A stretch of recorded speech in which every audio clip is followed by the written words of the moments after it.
Coming up on the Mindful Midlife Crisis. They're not trying to make you feel better. Like, they tell you that they can make you feel better, but they're trying to make you feel worse. The guy in front of the Lambo saying, look what I have and you don't, at least that's honest, right? I mean, they're probably running a crypto scam or whatever it is, but like that part, that what they're displaying is honest. What the self-help guru is doing, self-appointed, and again, not all, because I always get these emails like, I'm a life coach and I'm certified and I help clients get around. I'm like, I'm not talking about you. You know what I'm talking about, right? The TikTok-y type, Instagram-y types. A lot of the life coaches that I know, I mean, I'll have a laugh with Jen because I'll see somebody that 2 months ago was talking about how they're lost in life, they're moving from place to place, they can't keep a job, their relationships fall apart. And my wife's like, guess what so-and-so is doing now? And I'm like, what? Life coach. And I'm thinking, are you joking? I wouldn't follow this person into a supermarket, let alone their life choices. I mean, this is absolutely the poster child for having no clue what you're doing and being completely unfulfilled and lost. And it's like, inspirational quote, me standing on a mountain. I'm just thinking, this is such a sham. It's absolute insanity. And there's, 50 comments like, yes, I love it. And I'm thinking at least one of these people is her customer. It's just such a racket. They're trying to make you feel less than in many ways because doing so makes them feel superior. So they're getting like ego and narcissistic validation out of it while also selling you something that allows them to hang out in Patagonia for 3 months a year. It's a good freaking racket if you're soulless.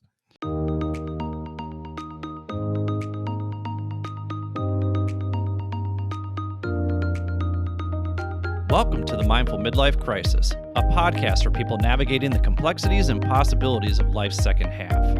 I'm your host, Billy Lahr, an educator, personal trainer, meditation teacher, and overthinker who talks to experts who specialize in social and emotional learning, mindfulness, physical and emotional wellness, cultural awareness, finances, communication, relationships, dating, and parenting, all in an effort to help us better reflect, learn, and grow so we can live a more purpose-filled life. Take a deep breath, embrace the present, and journey with me through the Mindful Midlife Crisis.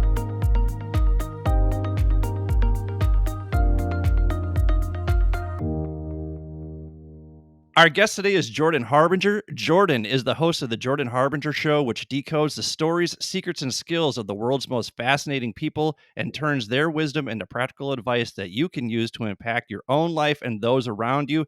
As a recovering lawyer and two-time kidnappee, Jordan brings his unique background and personality to every episode of the show. He's here today because if you're a fan of this show, you're probably a fan of self-development, but we want to make sure you're not getting duped into buying into messages around toxic positivity and hustle culture. So welcome to the show, Jordan Harbinger. Hey, thanks for having me on and for getting up really early your time. Yeah, no problem. Anything Yeah. for you, Jordan. Anything for you. Yeah, thanks for that. I appreciate that. You bet. So, Jordan, one of the things we like to ask our guests is what 10 roles they play in their life. So what are the 10 roles that you play in your life? I mean, that's information that you probably have that I don't necessarily have in front of me. Is that something you wanted to send over? Well, I'll tell you what, I wrote them out here because I know you're a busy guy. So here are the 10 roles that I came up for you. And you can say, yeah, that sounds like me, or no, I've never done that. Do your research. So you're a husband, you're a father, a son, a podcast host, a two-time kidnappee, former Wall Street lawyer, prisoner reform volunteer. Yeah, I did that. We did that. That's polyglot, yeah, world traveler, and North Korea tour operator. Former North Korea tour operator. Yeah, I should add that. Now, so yeah, it's illegal now. Everybody can stop digging. But yeah, we did run that company for a bit. Funnily enough, my co-founder was Gabriel, who's now my co-host on the show, which that was a long time before that. So it's funny. We've been working together for even longer than I thought. So you've talked a lot about being a two-time kidnappee, and people are probably like, wait, what? And I'm not going to make you rehash that story again. We'll actually link both of those episodes of the Jordan Harbinger Show in the show notes.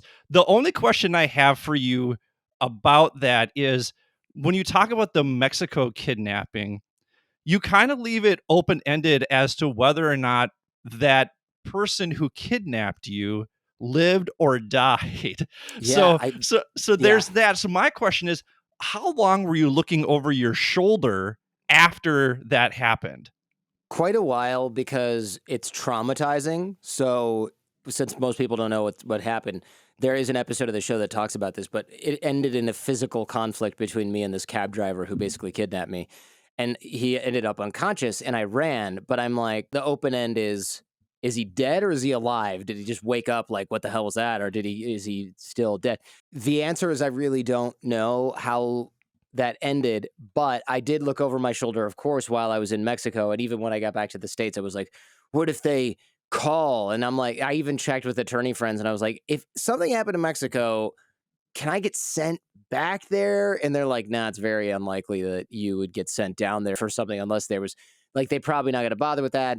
And I was just like, imagine being 20 years old and you're Googling, is there an extradition treaty? Like, how can I fight extradition to Mexico? I mean, it was just, and I realized how ridiculous it was because they would have found me already, if anything had happened. And now I talk about it because it's probably fine. And also, if it came down to the wire and they're like, there's an how many unidentified, murder or unsolved murders, I should say, are there in Mexico City in any given year? And I've given no detail about it. So of course my plan, because people go, what are you doing now? And trust me, as an attorney, I've checked with other attorneys. My reply is, hey, I'm embellished. It's just a story. It's just for entertainment value. I'm a Right. podcast host. I'm Yeah, trying to it's draw just, listens. So. he got up right after and it's fine. Come on, people. I'm just not that worried. And it was a long time ago. I mean, we're talking like multiple decades ago. So the last thing they're trying to do is find some dude who kidnapped a foreigner and make sure he's okay. Well, and you would think that something like that would maybe deter you from traveling, but you've continued to travel all around. You were actually just in Istanbul lately. What's left on your travel bucket list? Sure. Actually, I would love to see Greece. First of all, I love Greek food, but when I see those idyllic little villages and stuff, I'm like, I would love to just walk around these islands. Aren't there dozens slash hundreds of inhabited islands in Greece that, I mean, most of them are really, really small, but it would be really cool to do some kind of like 2-3 week long tour where maybe you sleep on a boat and every day you go to a different island and just walk around. That would be pretty damn cool. I would love to do something like that. I have never checked out Spain and Portugal. It's been decades since I've been to Italy. When I was young, I would go to these adventurous places, Ukraine, and I'd go to like North Korea, like we talked about, or I'd go to the Eastern Bloc and stuff like that in South America. And my parents were like, what are you doing? You're worrying us sick, which is a fair point. But also, I remember a lot of the older people that we would meet there would be like, wow, you guys are so young and adventurous doing this. It took me years to be gutsy enough to be traveling outside of resorts in Cabo, and now here you are in Panama. And I thought, okay, so the trick is to go to places where you're sleeping under a staircase that you rented from some guy's store, getting really sick from eating street food. Like you do that in your 20s. And then in your 30s, I was working a lot and doing some North Korea stuff, going to China. But now that I'm in my 40s, I'm like, where are the 5-star hotels that have really, really good, car service to all the fancy restaurants in town? I'll still go roughing it sometimes, but most of the time I want to just like relax because I'm working all the time now. So there's nothing super, super adventurous on my bucket list, although I am probably going to go to Rwanda in February for something. But it's not just to check out the gorillas, I should say. There's some podcasting going on Oh, potentially. okay. So we'll see. Well, if you ever decide to go to Portugal or Spain, let me know because actually a year ago I was in Portugal for 2 months and then I headed over to Spain for 2 weeks. And Lisbon is my favorite city in the world. There's Wow. nothing with the colors like Lisbon. I absolutely love it there. So I strongly recommend checking that out. If people want to go back and listen to episode 39, you can hear about the adventures that I had in Portugal. It's a wonderland. It's so cool. So of those 10 roles, the 3 that you're most looking forward to here are father and husband. We just combined those into one. Mm-hmm. Podcast host, because I mean, you're living the life right now. And then Mm-hmm. world traveler. All 3 of those seem connected. So what is it about being a father and a husband that you're looking forward to in the second half of life? Being married has been fun, but also my wife and I, we went to Istanbul together and we were like, wow, when's the last time we took a trip? Was it before we had kids? Yeah. And she's like, this is the first time ever that we have taken a trip, or maybe it was like in the last 5 years or so that we've taken a trip where it's not also you're doing a speaking gig. Also, we're doing 3 recordings. Also, so we're usually hauling gear around. I think the last time we did that was a long, long time ago when I went to Taiwan with her and her family. I mean, we're talking like 6, 7 years. So I'm looking forward to doing things with my wife and kids that are not just like, hey, I've got a business trip. Do you guys want to go? And then while I work, you sit around at the pool and take care of 2 babies. I want to do nice things and have fun.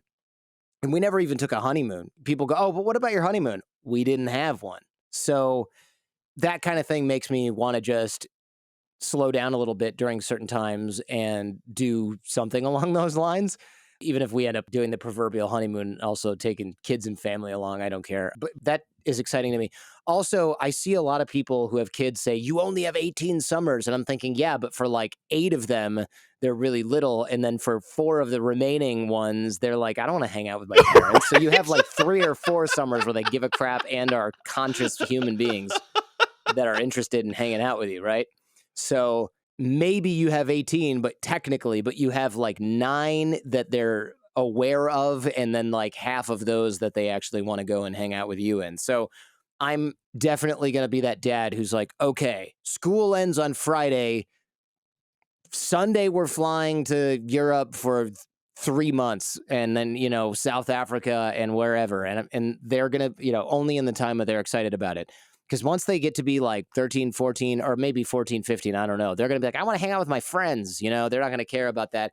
And you don't want to take a 5-year-old to or 6-year-old to Europe because they don't care. It's Target is cooler than the Notre Dame Cathedral or the French Riviera, right? The toy aisle at Target is way cooler. So the opportunity is lost on them for a lot of this stuff. So I plan on maximizing that stuff and not being like, oh, I'm really busy with work, because I heard it just flies by. Well, and you and I were talking about how you could scale the podcast into something monstrous because you've got a Yeah. lot of offers on the table, a lot of things cooking, but you're actually in the mindset of, I'm pretty good where I'm at, because if I Yeah. add more to my plate, then that means that I spend less time with my kids, less time with my wife, less time traveling the world. And not only that, but you also work with your wife. She helps you with the production of it all. So Mhm. it's kind of like, how do you have that separation? And you got to have that separation as well between business partner and husband wife.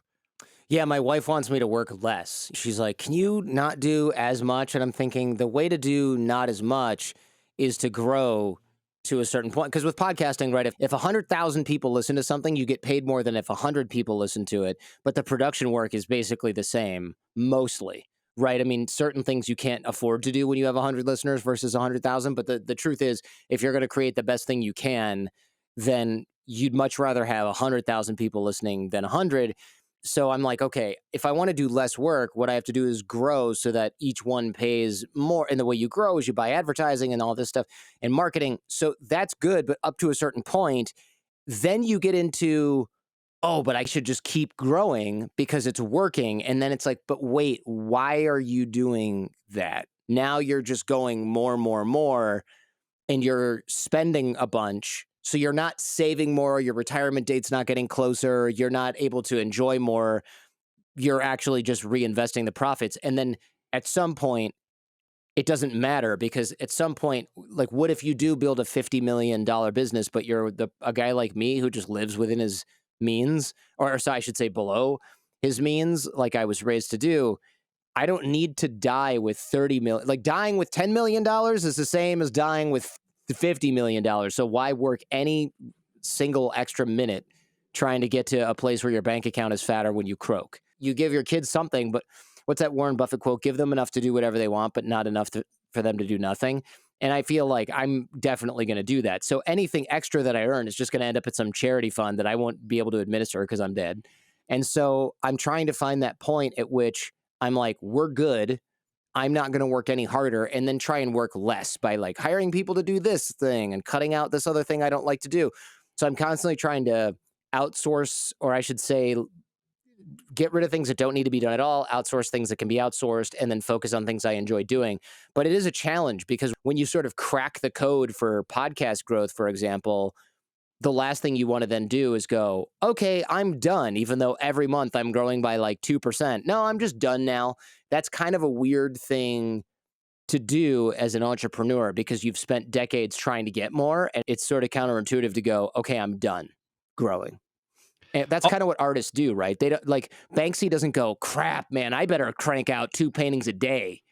He's like, I'm just gonna do as many as I feel like doing, and where I find them and I create them and they're special, and that's the end of it. I mean, that's the end of it.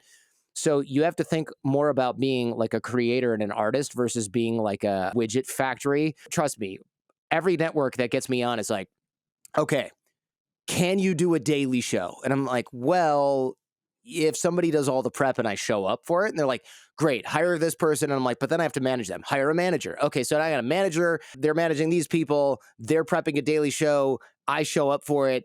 And then hopefully I recoup the cost of the creator and the manager and the cost of, and then beyond that is more profit. But then I have way less time. And I'm just like, wait, this equation doesn't make a ton of sense. It only makes sense if it's like, I'm going to sell my network later to somebody and get a big payout, which I don't think makes sense because I would have to also go with them. You know, they're like, you can sell your media company. Okay, what is the Jordan Harbinger show worth with a different host? Big question mark there. Probably not much. there are hustle bros out there who are dying inside right now at this philosophy, which I think is kind of the point of this Yeah. episode. So let's do this. We're going to take a quick break, and when we come back, we're going to talk to Jordan about this hustle bro idea, why it's toxic, why there's toxic positivity, and what that's all about, and why you should be more aware of it so you don't get duped into falling into that trap. Thank you for listening to the Mindful Midlife Crisis. Thank you for listening to the Mindful Midlife Crisis. If you're enjoying what you've heard so far, please do me a favor and hit the subscribe button. Also, giving the show a quick 5-star review with a few kind words helps others find and benefit from this podcast just like you are. Finally, please spread the wealth of free knowledge and advice in this episode by sharing it with the people in your life who may find this information and my mission to help others live a more purpose-filled life valuable. My hope is that these conversations resonate with others and inspire people to live their best lives. Thanks again. And now, back to the show. Welcome back to the Mindful Midlife Crisis. I'm here with Jordan Harbinger. He's the host of the Jordan Harbinger Show. You can find all things Jordan Harbinger at www.jordanharbinger.com. He's got way more episodes than what I have right now.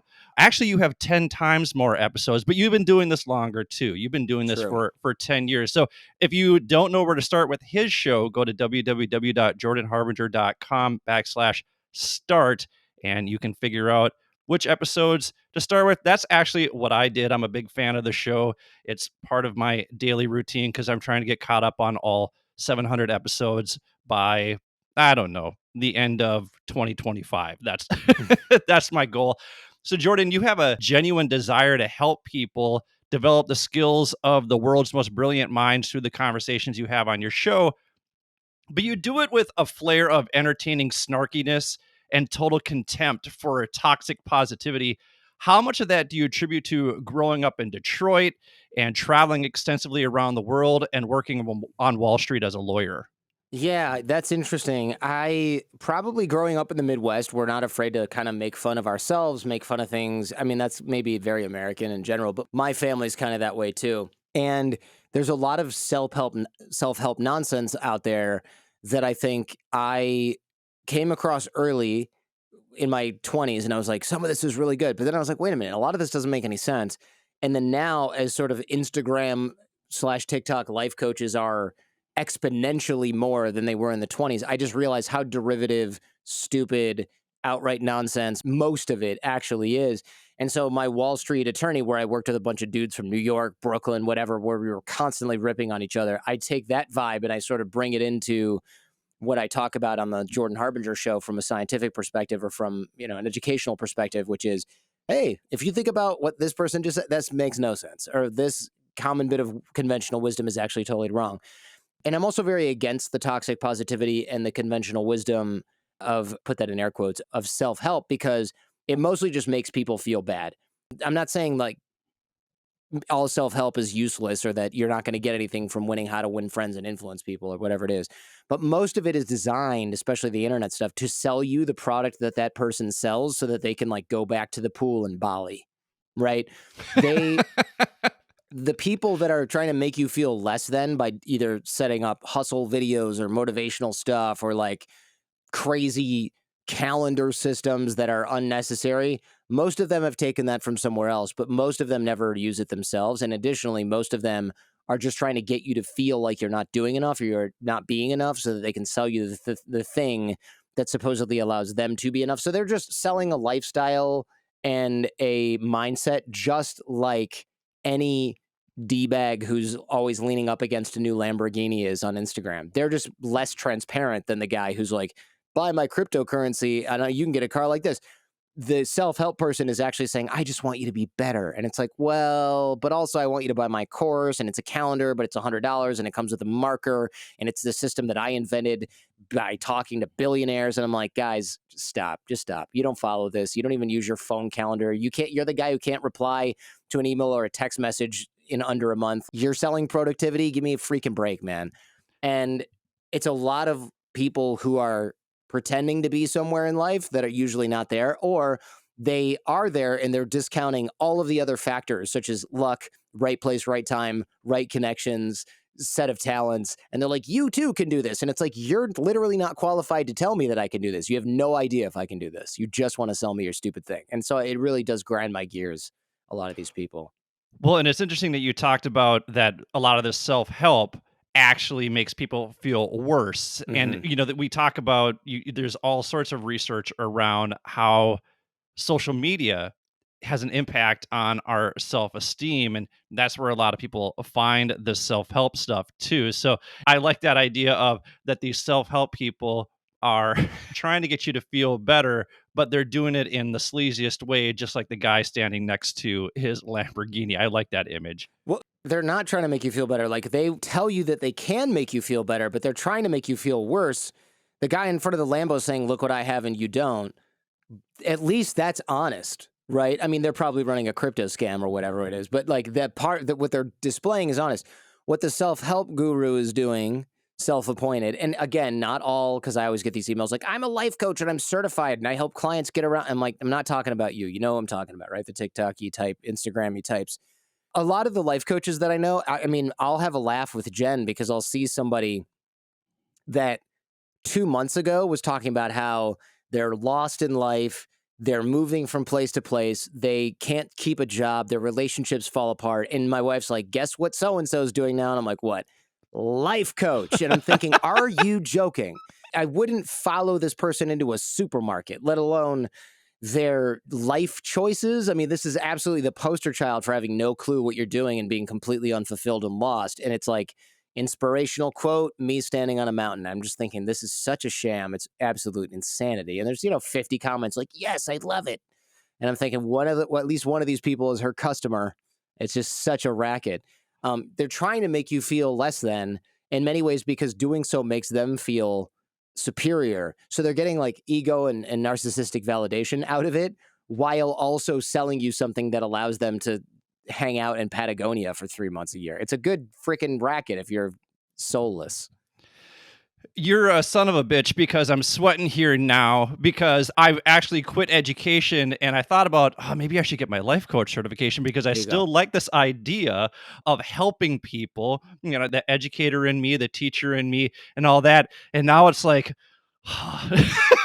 I mean, look, should you I can should I go become, and do it? but you can become a coach and you can sell people coaching services without making them feel bad. Like the hustle culture stuff is what makes people feel bad so they can sell you something. When I was doing coaching for dating stuff, when I was in my early 30s, relationships, dating, networking stuff, we didn't say, look at you, you're probably a loser. Here's a video to watch that makes you feel like a loser. We just gave away a bunch of free information on the previous iteration of the Jordan Harbinger Show, the old stuff. And guys would go, guys and gals for that matter, but mostly guys would say, I really trust this guy. He gives really good advice about a lot of stuff. Maybe I should go and do this thing. So they would come in feeling empowered and they would leave feeling really empowered. I don't do any of that anymore. I don't sell anything like that. It was like, you don't have to make people feel crappy to get them to become your customer. It's easier to do that, but also you end up with the wrong customers. But if you're just selling an ebook online, then you don't care, right?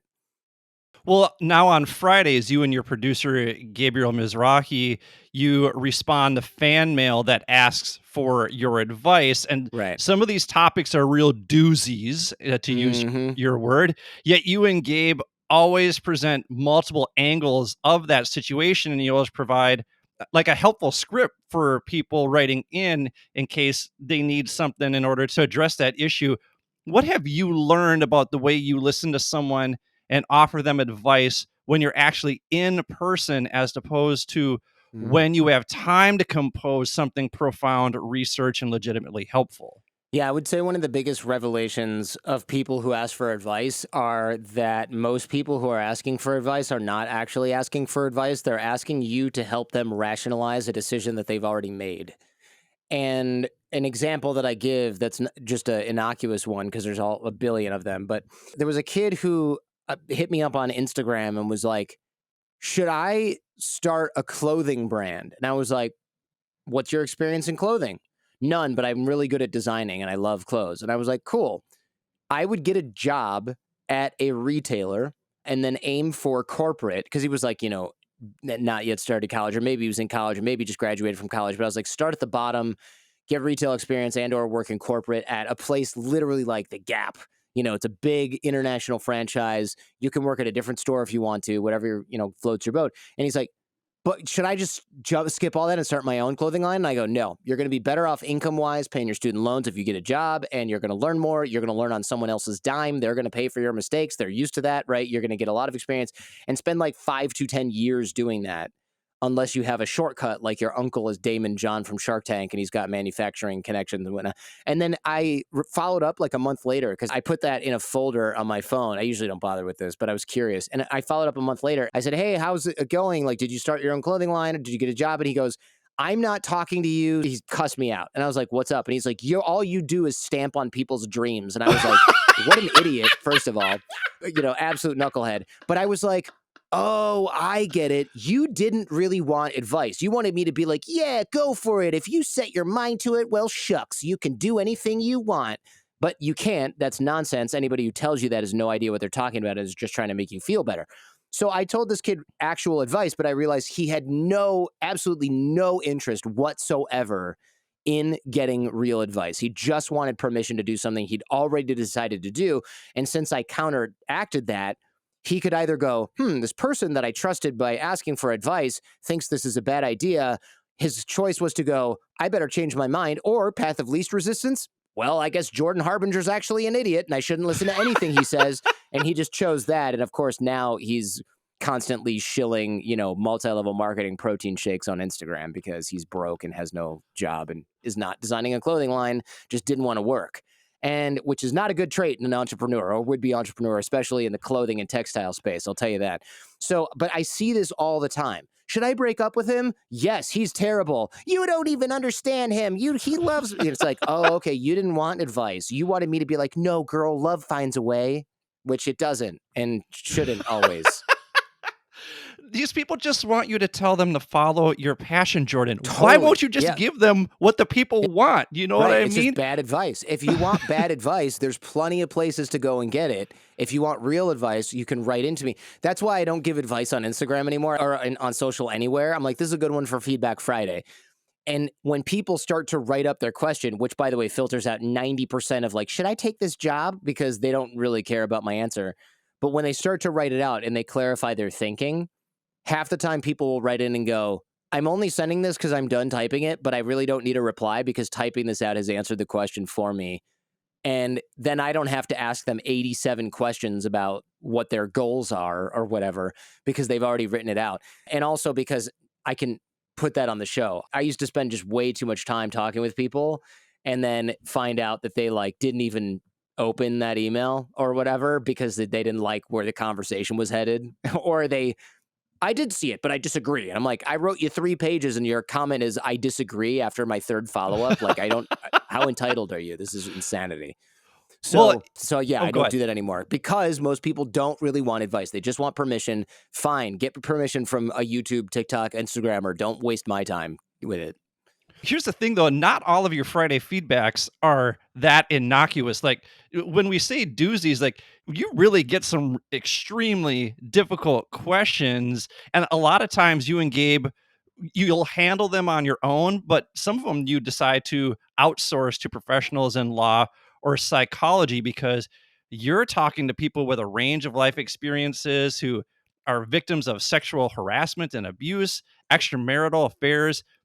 I'm always impressed with how many questions you get from the LGBTQ community. There are two questions I distinctly remember when you had a lesbian couple from Indian and Chinese families write in who have been hiding their relationship, but now one of them is faced with an arranged marriage and they didn't know what to do. And Mm-hmm. then there's the guy who wrote in saying he prayed the gay away and was Oh asking your man. advice on how to Yeah. be a resource for his girlfriend who told him if it wasn't for him, she may not be there. And Right. part of your response was, hate to break it to you, dude, but you're gay. So, Yeah. how do you approach questions like that come from very diverse experiences from a lens of cultural awareness while still providing useful and helpful information, especially given you're a straight white dude who might get told, hey, man, stay in your lane? Sure, yeah. We're very conscious of that, me and Gabriel, because we're both straight white dudes and we, many times need to stay in our lane. And so what we do when we're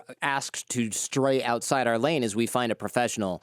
And so when it's psychology, law, some of these things, we may talk to an actual professional. There's no such thing as a professional lesbian, as far as I know. So we try to talk with other people and do research and call in other experts, credited or not, where we're like, hey, check this out. And so somebody who's like actually a gay minority will say, oh, yeah, so here's some things I would consider if I were in your shoes and I would advise. So we'll do that. And a lot of people go, I don't need to be credited. I'm an accountant. I don't really want my name in this dramatic question where I'm telling you my personal opinion. That's not my professional opinion. So we do that all the time. And so that's why we're able to hit the mark so well, I think. It's well researched, it's well resourced. And sometimes people do need tough love, like the guy who had unending gay thoughts and a bunch of, I can't remember if he had like short-term gay relationships and then was like, but I asked God to take it away from me and I haven't felt that way since, except for a few short moments that were fleeting, something something. And also, if I leave my girlfriend, she's going to kill herself because that's what she said. And also, it's a sin in my, it's a member of some like super conservative church. And I'm thinking like, this poor guy is so caught between many rocks and many hard places that if he admits who he is, it's like, you killed your girlfriend and you ruined your family life and your church ostracizes. I'm like, this guy, I understand the temptation to pray the gay away, but bro, you're gay. You are.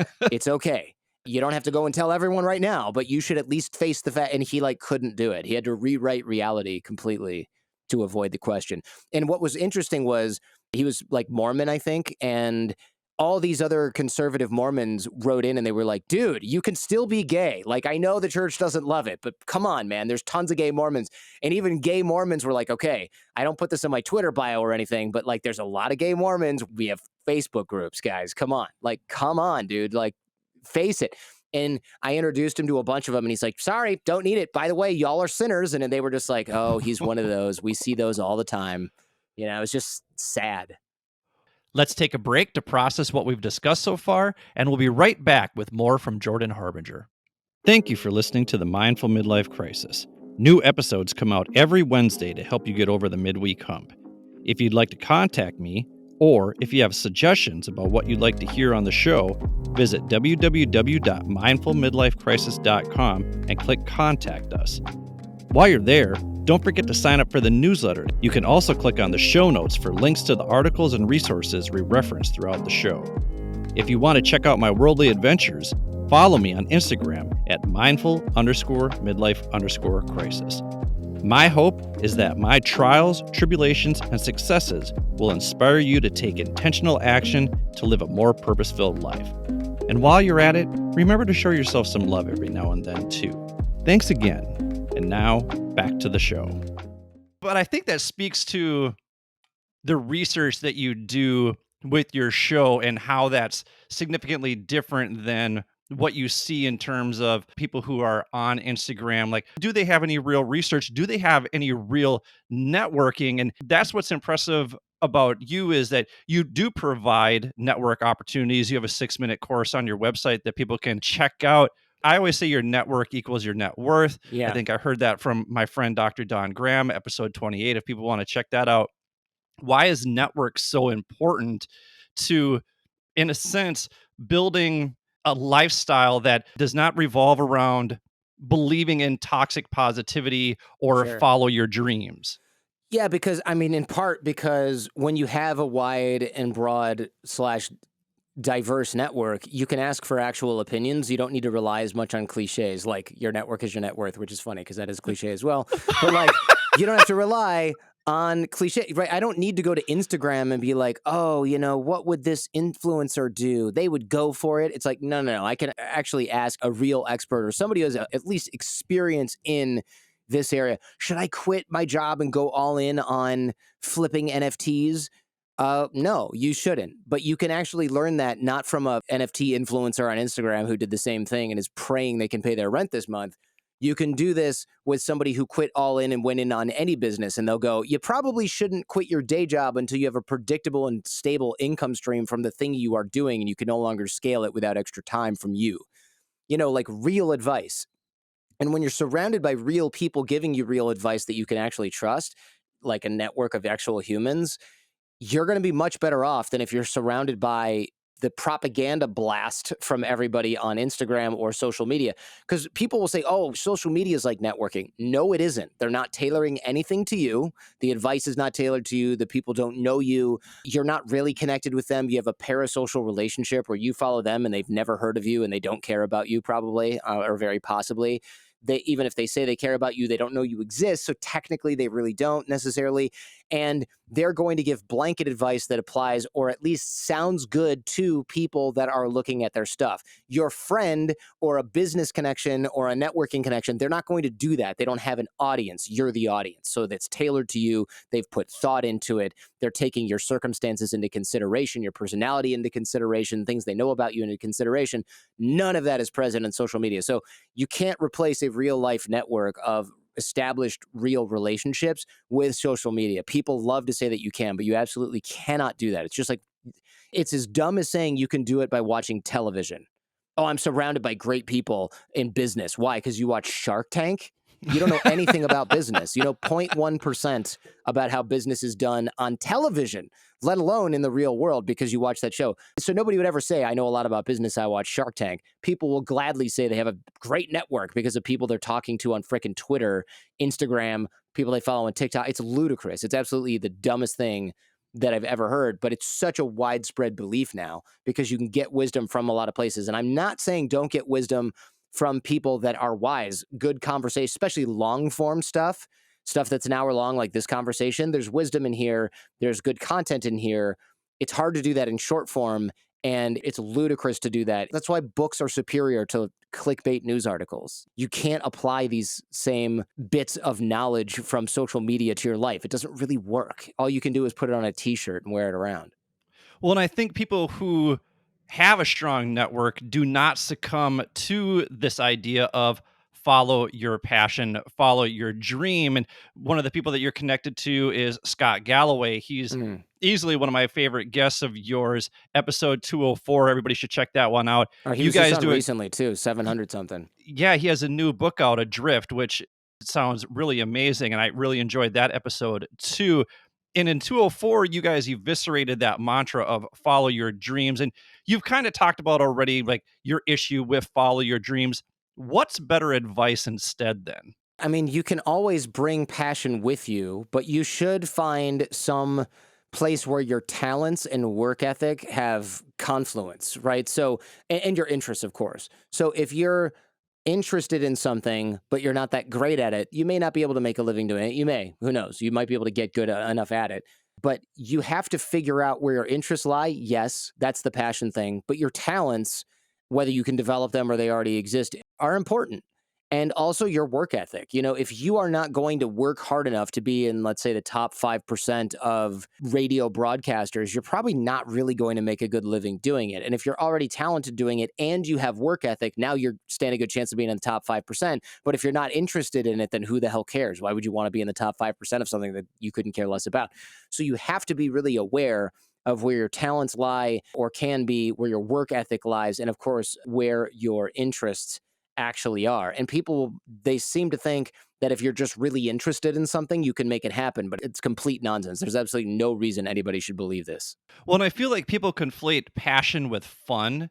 And they're like, Mm. oh, That looks fun. That's my passion. And so then they go to that and they don't realize that when you actually have to put in the hard work to do the little things that you hate, then all of a sudden it's not as much fun. And then it starts to feel like work. When we talked to Scott Welly, I think that's episode 30, he said something along the lines of that he doesn't like that idea of do something that you love and you'll never work a day in your life.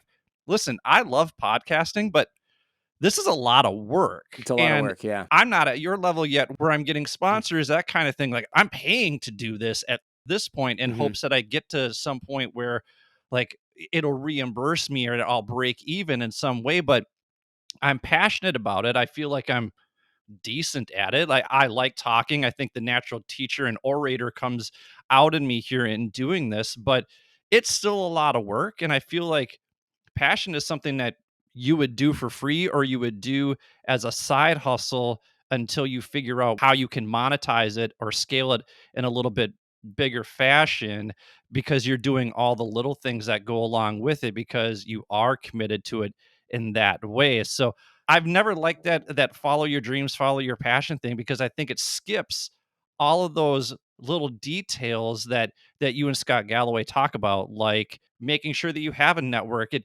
skips things like privilege, it skips things like resources that are available to you. So if you're out there and you're listening, why are they shitting on follow your passion?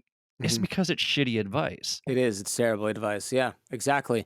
And it's parroted a lot, even by people that should know better and do know better. And that's one of the reasons it's so popular. You know, you'll see a keynote by like Mark Cuban or something speaking to Shark Tank, and he'll be like, follow your passion, make it happen. And it's like, no, this is survivor bias. You're at the top of the heap. So people see you and they go, well, he did it, but not really, right? I mean, there's all these other factors that he's ignoring, but he's making that the top advice because the real advice and what to do is one, hard to articulate, two, not necessarily something he knows because he isn't cognizant of his entire process, and three, very, very unsexy and won't fit into a commencement speech at some university. Right, sleeping on the floor and working and selling blood plasma to pay for server bandwidth or whatever the hell. It ends up in the book at some point, but it's not going to end up in a commencement speech. You know, follow your passion is going to end up in that commencement speech. So that advice gets tossed around and people go, well, a billionaire said it, so it must be true. Not really. They have just as much cognitive bias as anybody else when they're thinking about how they got to where they are. I worked in education for 21 years. That's a lot of follow your dreams and commencement speeches that Sure. I have heard over my career. So it's like, I'm so sick of hearing about this. So I was working with my friend Jill Daler. We were doing this mindful self awareness program. She's a little bit more woo woo than I am. So the word manifest gets thrown around quite a Mm. bit in the planning stage. You and your producer, Gabe, had a conversation during a Friday feedback a while back about your disdain for that word manifest, but I actually related more to Gabe's definition of it. So, what's your issue with the word manifest? Yeah, I mean, it's a whole episode where I kind of went off on that and then gave a better definition, in my opinion. But basically, I think a lot of folks use that word because they don't understand the process of how things are accomplished very easily. So they put this metaphysical spin on it where they're like, oh, if you put something out into the universe, the energy comes back. And it's like, nope, there's no energy going out or coming back. Not really. Not the one you're talking about anyway. And it's like the universe will conspire to make things happen for you if you do that. No, no, no. What's conspiring? There's no sentient thing out there that's doing something in response to what you are doing. That is a lie. And there's no evidence for this. And even if it sounds good, it's really, you're doing everyone a disservice when you talk about things like this because what you're saying is just want something really, really bad. And so people who try to cover up the manifest nonsense and clean up the mess will go, no, no, no, it's about when you do the work, the good things will come to you. And it's like, well, also not necessarily true, first of all. And second of all, why put a metaphysical woo-woo nonsense spin on something if you actually know the process is sitting down and doing hard work? Why turn it into this like poetic thing that doesn't make any sense to most people who hear it and make them relearn something that's not true? Just say good things happen to people that work hard. Well, because that's not really what you mean. What you mean is that everybody can supposedly be rest easy because they're going to be vindicated if they just work hard enough and they want something bad enough that it's eventually going to happen, which is complete nonsense. And so that's one of the many problems I have with the manifestation crowd It's like purposely, for absolutely no really good reason, obfuscating what you need to know to be successful by turning it into like a different language and then getting rid of the important stuff and then covering it over with like a veneer of whatever course you can get from Gabby Bernstein or whatever. It's just a bunch of bullshit. It really is. Would you agree though that if you're a good person, you make genuine connections and you put in hard work, that it increases the chances Sure, but of that's totally not manifesting, right? That's not what that is. But people who try to defend that word will say that that is part of it, but it's like, why change the language? We already have a way to explain this in English. You don't have to pretend that the word that you are now misusing encompasses all this good stuff and that in your definition, all the stuff that we think is stupid is not included. It's like, why do that? We know you're lying. So you're kind of talking about, wordplay and conning, and you've done episodes where you explore the confidence game with people like magician Brian Brushwood and Mm, author Maria Konnikova, who wrote the book The Confidence Game. What do you see as the foundational differences between people like Brian, who actually use their talent for manipulation to educate people how not to get scammed, and people like the ones in Maria's book who use manipulation to intentionally and maliciously dupe people in order to get ahead in life? I think that one of the chief differences is going to be, is there a victim at the end of the day? You know, when Brian Brushwood's doing a magic show and he shows you how a watch gets stolen, you're entertained, maybe you're a little educated. What Maria Konnikova wrote about was people who get their life savings drained. I mean, there's the lesson there is the world is a scary, bad place. I mean, that's not a real lesson, right? It's this person's been victimized. They've been hurt by a criminal. So it's the difference between going to a magic show and then getting mugged outside the theater where you saw the magic show, right? I mean, it's a completely different thing. So here's my last question for you. Just, we've been playing devil's advocate with positive messaging around here. So you were having a conversation with Adam Grant where you talked about in college, you somehow created your own major by picking out classes that interested you and talking your advisors into turning those courses into some general studies degree. That sure sounds like you followed your passion for those areas of study and Yeah. manifested them into a degree somehow. That's exactly what happened. I just manifested a degree by following my passion. Yeah, that's interesting. No, I did do this. It's a sort of a system hack, right? Like I didn't love every course I took. I still went to college and worked hard and got a degree. I was just able to craft a better path for myself, but I wouldn't say that everything I did was somehow following my passion. And sure, but hey, manifested it. Last I checked, there were some signatures on there. I don't remember if one of them was the universe. I think it was just the dean of the school over at Michigan. Well, Jordan, thank you so much for joining me. I really appreciate it. This was a lot of fun today. Yeah, thank you. Hey, if you enjoyed this week's episode, be sure to look in the show notes for all things Jordan Harbinger. Don't forget to subscribe to the show wherever you get your podcasts. If you're an Apple listener, leave us a 5-star review with a few kind words. And if you're a Spotify listener, click those 5 stars under the show art. Finally, I know Jordan and I would appreciate if you would share this episode with the people in your life who may benefit from Jordan's expertise and life experiences. The purpose of this show is to help you navigate the complexities and possibilities of life's second half, and we hope this conversation provided you with some insight to help you reflect, learn, and grow. So, for Jordan, this is Billy. Thank you for listening to the Mindful Midlife Crisis. May you feel happy, healthy, and loved. Take care, friends. Thank you for taking the time to listen to the Mindful Midlife Crisis podcast. We hope you enjoyed this week's episode. If this episode resonates with you, please share it with your family and friends. We will do our best to put out new content every Wednesday to get you over the midweek hump. If you want episodes to be downloaded automatically to your phone each week, all you need to do is hit the checkmark, subscribe, like, or follow button, depending on what podcast format you're using. While you're at it, feel free to leave our show a quick 5-star review with a few kind words so more people like you can easily find our show. If you're really enjoying the show and you want to help us out, feel free to make a donation to www.buymeacoffee.com/MMC podcast. That's www.buymeacoffee.com/MMC podcast. You can also access the link in our show notes. We use the money from these donations to pay whatever expenses we incur from producing the show, but ultimately, we record this show for you. So if you keep listening, we'll keep recording and releasing new episodes each week regardless. If you'd like to contact us, or if you have suggestions about what you'd like us to discuss on future episodes, feel free to email us at mindfulmidlifecrisis@gmail.com or follow us on Instagram at mindful_midlife_crisis. Be sure to check out the show notes for links to the articles and resources we reference throughout the show. Thanks again for listening. May you feel happy, healthy, and loved.